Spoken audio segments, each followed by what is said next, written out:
नमस्कार जय जगन्नाथ। सर्वप्रथमे समस्त दर्शक बंधु मान स्वागत जनाई आरंभ करुछि गल्प निर्वाण। तबे निर्वाण कौन, कहार ए निर्वाण, ए समस्त विषय जानिया पई भिडियोटी को शेष पर्यंत देखंतु। सबुदिन परी मु सोई थाए हॉस्पिटल 210 नंबर केबिन रे।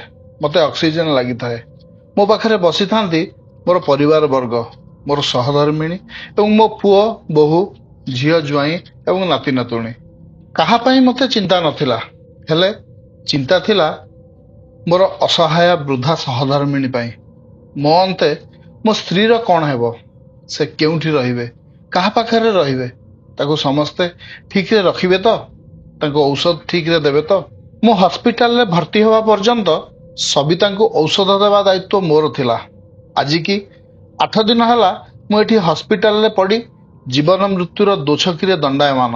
सबिता केमिति औषध खाउछंती के जानी, ए सब प्रश्नर चक्रव्यूह भितरे सुब्रत बाबू संतुली हेउतांती।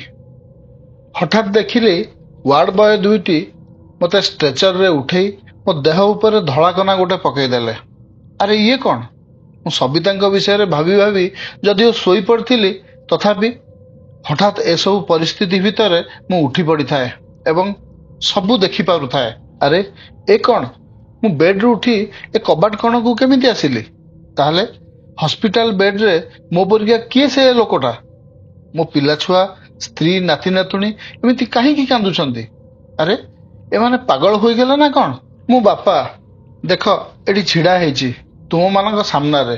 अरे सबिता कौन पाई एमिति बाहुनी बाहुनी कांदुछ कहलो? 7 जन्मर साथी पर आमे, तुमको केबे हेले एकुटिया छाड़ी की जीवी नाही। अरे कविता पागलिता एलो, तू भी कांदुचु?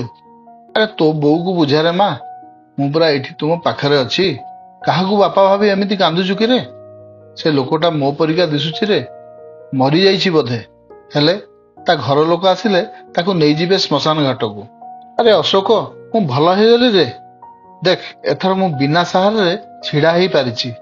एते सब कथा कहि सारलेनी, हेले जणे हेले केही मो कथा सुनु नथांती कि मो आडे अनौ नथांती।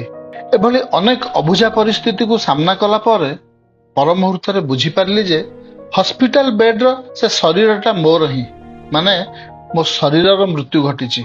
वर्तमान मु सूक्ष्म शरीर धारण करी एठारे अछि। मु गोटे केवल आत्मा, तेणु मु एमानकु देखि पारुछि, सुनी पारुछि, हेले मते केही देखि पारु नाहंती किंबा मो कथा केही सुनी पारु नाहंती। सेदिन राति सारा मोर मर शरीरटाकू मर्ग हाउस रे सेमाने रखिदेले, कारण मो शरीरर मृत्यु संध्या बेले होई थाए। मु भाबिली जाए टिके घर आडे बुली आसे, सबिता खाइले ना नाही, तांकू केही औषध देले ना नाही, ए सब चिंता करी घर भितरे पसिली। राति प्राय 11टा हेउथाए। समस्ते जे झा रूम भितरे थांती। सबुठु आग सान पुओ बहु रूम पाखकू गली। नातुणी हीरा सोई पड़ी थाए। मो गेलीटा सान बहु मीनाक्षी कहूए, हेटी शुणुच बापा तो गले, एथर बड़ भाई की कही बापांको एकाउंट रे थिबा टंका सबु श्राद्ध भितरे ही भाग करई नियो, नहले एठू गला परे आउ से टंका सबुर हिसाब पाइबा मुस्किल हेई जिवो। मु सान बहु मुहरु एसबु शुणी टिके क्षताक्त हेली, हेले सान पुओर उत्तर अपेक्षा टिके जगिली। किछि समय पर मार कोड़ पोछा अति आदर छुआ सान पुओ मोर कहूए, अरे मीनाक्षी तुम्हें ठीक कहिच, बापा श्राद्ध सरीगले सब जीवापाई उच्छन्न थिबे। टंका भाग कथाटा श्राद्ध पूर्वरु बड़ भाई को कहिबाकू पड़िबो, कारण थरे एठू चलीगला परे बो सबु टंका पैसा झील मानकू देवा पाई आरंभ करदेबो। एसबू शुणी भारी कष्ट हला। भाबिली जाए बड़ पुओ बो कौन करुछंती देखे। बड़ पुओ बो बसी मो श्राद्ध घर सबु तालिका प्रस्तुत करुथांती। मो पुओ को बड़ बो पचारु थाए, भाई शुणुच समस्ते एबे 14-15 दिन जाए एठी रहिबे। खरा दिनटा फलमूल दही क्षीर जाबतीय खर्च, पुणी श्राद्ध खर्च अलगा। टंका पैसा शीघ्र व्यवस्था कर, बापांक श्राद्ध कामटा भलरे हेबा दरकार। बड़ पुओ कहला, हाँ निहाती बापांक कामटा भलरे हेबा दरकार, हेले ଟଙ୍କା ପଇସା ମୁଁ କାହିଁକି ଏକା ଖର୍ଚ୍ଚ କରିବି? ସମସ୍ତେ କରନ୍ତୁ। ବାପା ଝିଅ ପୁଅ ମିଶି 5ଟା ଜନ୍ମ କରିଥିଲେ। ଭାଗ ନେଲା ବେଳକୁ ତ ସମସ୍ତେ ଠିଆ ହେବେ। ଏବେ କାହିଁକି ଶ୍ରାଦ୍ଧ ଖର୍ଚ୍ଚରେ ମିଶିବେନି? କାଲି ସକାଳେ ସମସ୍ତଙ୍କୁ ମୁଁ ନୋଟିସ ଦେଇଦେବି। ସନ୍ଧ୍ୟା ସୁଦ୍ଧା ସମସ୍ତେ 30,000 ଲେଖାଏଁ ମୋ ଆକାଉଣ୍ଟକୁ ଟ୍ରାନ୍ସଫର କରିଦେବେ। ଦାନ ଧର୍ମ ସମେତ ଲକ୍ଷେ ଉପରେ ଖର୍ଚ୍ଚ ଅଛି। ମନଟା ଆହୁରି ଖରାପ ହେଇଗଲା। ତାହେଲେ ହସ୍ପିଟାଲ ବେଡ୍ ପାଖରେ ସବୁ କଣ କୁମ୍ଭୀର କାନ୍ଦଣା କାନ୍ଦୁଥିଲେ? ହେ ଭଗବାନ, ଏଇମାନଙ୍କ ପାଇଁ କଣ ମୁଁ ସାରା ଜୀବନ ତିଳ ତିଳ ହୋଇ ଜଳୁଥିଲି? ନିଜର ସବୁ ସୁଖ ଶାନ୍ତିକୁ ଜଳାଞ୍ଜଳି ଦେଇ ଏଇମାନଙ୍କ ସୁଖକୁ କଣ ସାଉଁଟୁଥିଲି? ଏଥର ଯାଏ ମୋ ଝିଅମାନଙ୍କ ପାଖକୁ।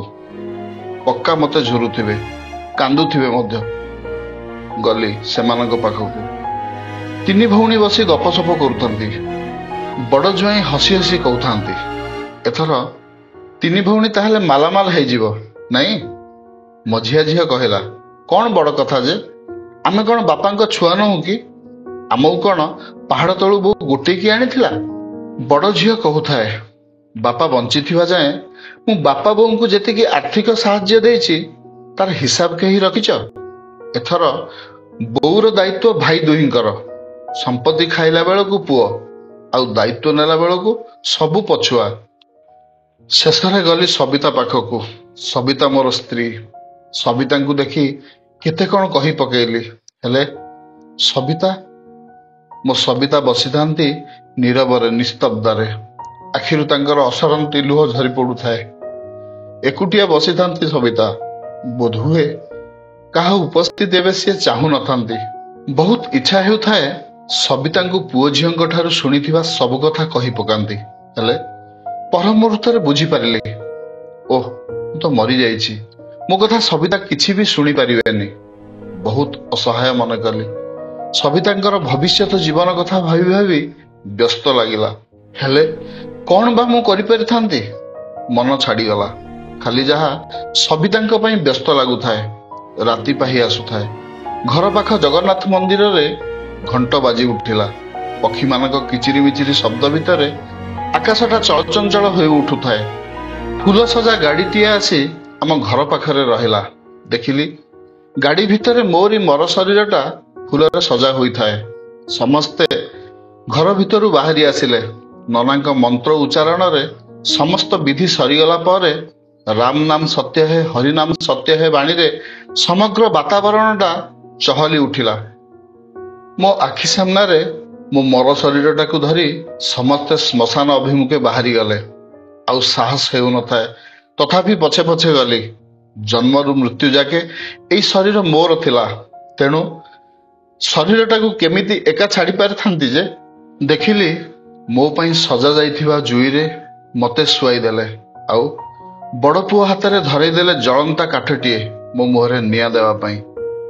ମୋ ଆଖି ସାମ୍ନାରେ ମୋ ଶରୀରଟା ହୁତ୍ ହୁତ୍ ହୋଇ ଜଳିବାକୁ ଲାଗିଲା। ଧୀରେ ଧୀରେ ସମସ୍ତେ ଚାଲିଗଲେ ମୋ ଅର୍ଦ୍ଧଦଗ୍ଧ ଶରୀରଟାକୁ ଛାଡ଼ିଦେଇ। ବଡ଼ ପୁଅ ମଧ୍ୟ ସେଇ ଅର୍ଦ୍ଧଦଗ୍ଧ ଶରୀରରୁ କିଛି ଅବଶିଷ୍ଟାଂଶ ପାଉଁଶ ଧରି କାରରେ ବସି ବାହାରିଗଲା। ମୁଁ ବା କେମିତି ଆସିପାରିଥାନ୍ତି ମୋ ନିଜ ଶରୀରଟାକୁ ଏଇଭଳି ଅର୍ଦ୍ଧଦଗ୍ଧ ଅବସ୍ଥାରେ ଛାଡ଼ିଦେଇ, ଯେଉଁ ଶରୀରଟା ସାଙ୍ଗରେ ଜନ୍ମରୁ ଏଯାଏଁ ବସା ବାନ୍ଧି ରହିଥିଲି। ଧୀରେ ଧୀରେ ମୋ ମର ଶରୀରଟା ଜଳି ପାଉଁଶ ହେଇଗଲା। ମନ ଭାଙ୍ଗିଗଲା। ସବୁ ମିଛମାୟା ସଂସାର। ସମ୍ପର୍କର ପ୍ରତ୍ୟେକଟି ସୂତ୍ର ଛିଡ଼ି ଛିଡ଼ି ପଡ଼ୁଥାଏ। ଆଉ ପଛକୁ ଫେରିଯିବା ପାଇଁ ମନ ହେଲା ନାହିଁ।